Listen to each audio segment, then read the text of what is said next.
Dragi, znači sferonje, to mi kažemo, prijatelji sfere i oni, naši novi drugovi koji ništa ne znaju ni što su li ovdje došli. Oni su došli da sviraju, svirač. Glasnije, Roze. Svirač. Znači mi danas imamo vrlo interesantan, realno interesantan događaj. Otvaranje ovog čuda, koje mi zovemo, ja zovem Black Cube ili crni kub.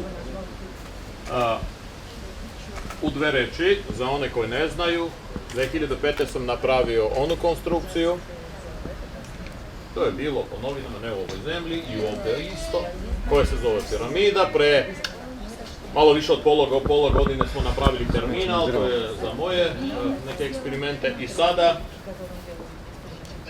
sam napravio ovo, Black Cube. Šta je to?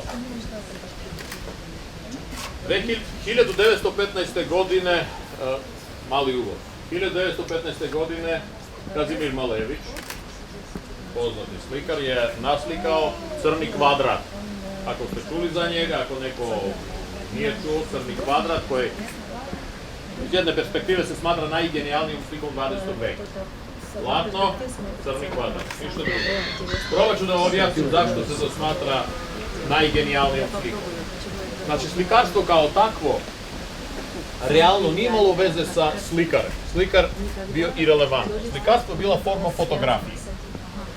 Od slikara se tražilo samo da naslika ono što je, da bi se okačilo za zid.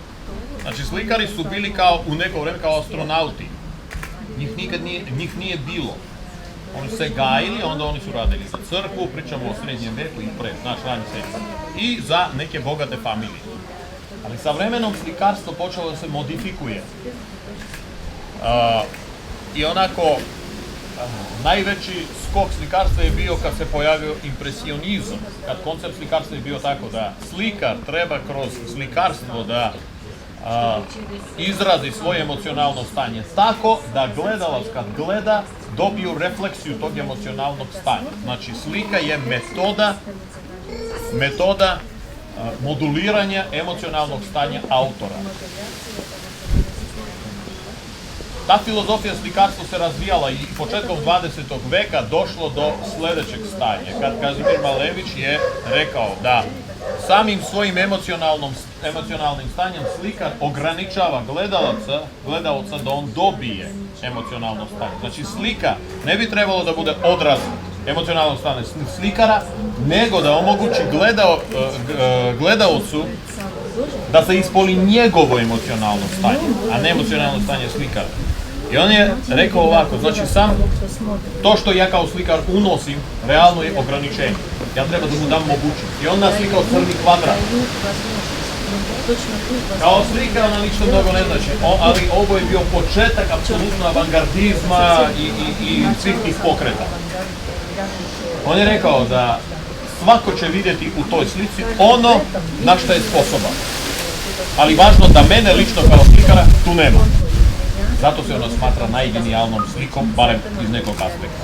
Onda slikarstvo se modifikovalo, onda su rekli da i forma ograničava izražaj emocionalnog stanja gledalca, pa onda ograničava i boja, pa onda to došlo u 50-ih do apsurda, filozofija slikarstva, kad jedna od posljednjih interesantnih izložbi, nema ni jedne slike i slikari, šetaju slikari i kažu jedan. Pluton 22, 78, 88. I to se smatralo za sliku. Nema niti boja, niti forme i ti dobiješ osjećaj, onaj koji ti dobiješ. To je već ekstrem. E sad, posle Malevića nekih velikih promjena nije bilo. A sada zamislite kako bi bilo i šta bi moglo da bude kad bismo dodali još jednu dimenziju tom kvadratu, treću dimenziju. I da slika postane trodimenzionalna i ti možeš da uđeš u sliku. U neki prostor koji nije ograničen slikarem, ali tvoje prirodi, tvojim emocijama da se ispolje na svoj sopstveni, individualni način. Ja sam to uradio, to se zove crni kub, zato i kub. To je kvadrat, samo dodao sam još jednu dimenziju. Koncept ovoga, ovo je slika. sam prostor je slika. On je specifičan, on je naštelovan, on je adaptiran. Tamo nema zemaljske kugle. Ne postoji. Tamo postojiš ti i tvoj kakav god da je sam. I gledalac kad uđe u kup, kreće nešto. Vrlo individualno. Mi smo krenuli sa interesantnim eksperimentima, znači ovo je slika u koju se ulazi. 2015. tačno 100 godina posle Malevića, Ruben Pakan naslikao ovo. Pa ti vidi.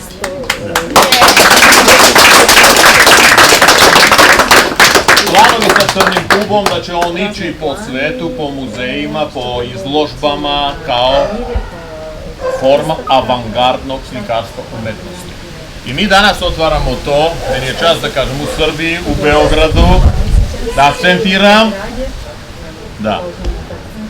Današnji naš susret posvećen otvaranju Crnog kuba, naši muzičari će omogućiti nama veselje, uz to, ko kad god hoće, dolazi, ulazi, proba. Ništa ne treba da radi, samo da uđeš. Sve ostalo ono radi samo. E sad, ja bi sada da otvorim dlan.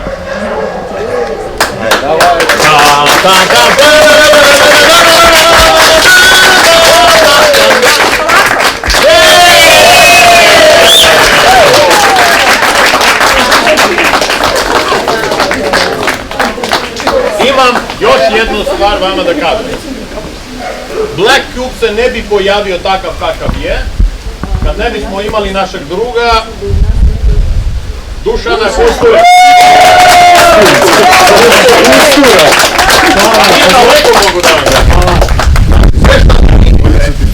To su njegove ruke, njegova glava, njegova podrška i tako dalje. Znači sve, apsolutno. Dušan je telo svega toga. Zajedno smo to uradili. Plus, naš Dušan sutra ima rođendan.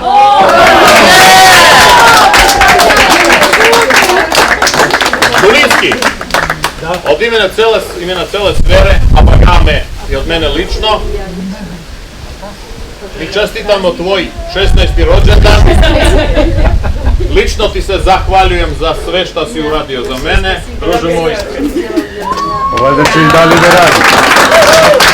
I ti si nadrgao. Nemaš me da obeš. Hvala svima. A sad, gore! Klopa, muzika, piće. Ako nemate ništa protiv da pogledam. Ben, izvini, teo bih da ti poželim sudbinu slike koje ovakve informacije radi kao čuvena slika Maljevićeva, prodata, ja mislim, za nekih $60 miliona. Pa sićane. Pa ti ovako... Pa ti vidi, da? Pućem da krenu.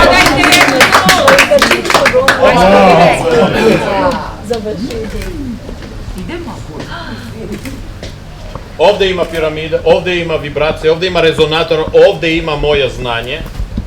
Da se pohvalim, to je individualno moje, ja radim 30 godina za tim znanjem. Ja sam dobio ono što sam dobio. Vi ćete sami isprobati i onda sami ćete mi reći šta se tamo događa. Bravo! To je to. Idemo gore sad. Bravo!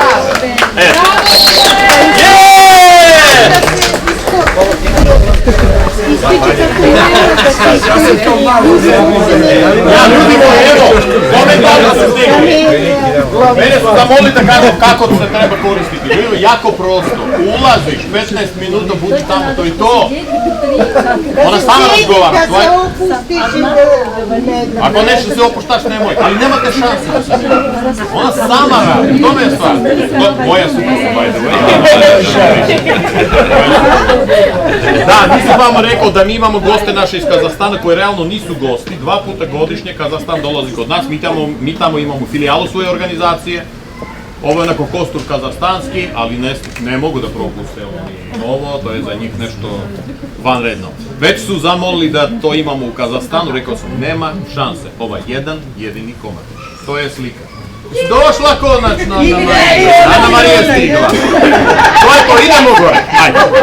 Ajde. Hvala, idemo.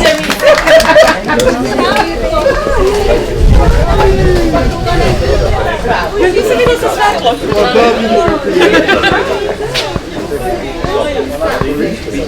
kako?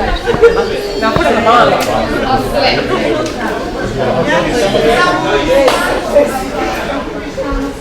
Nisi meni sve.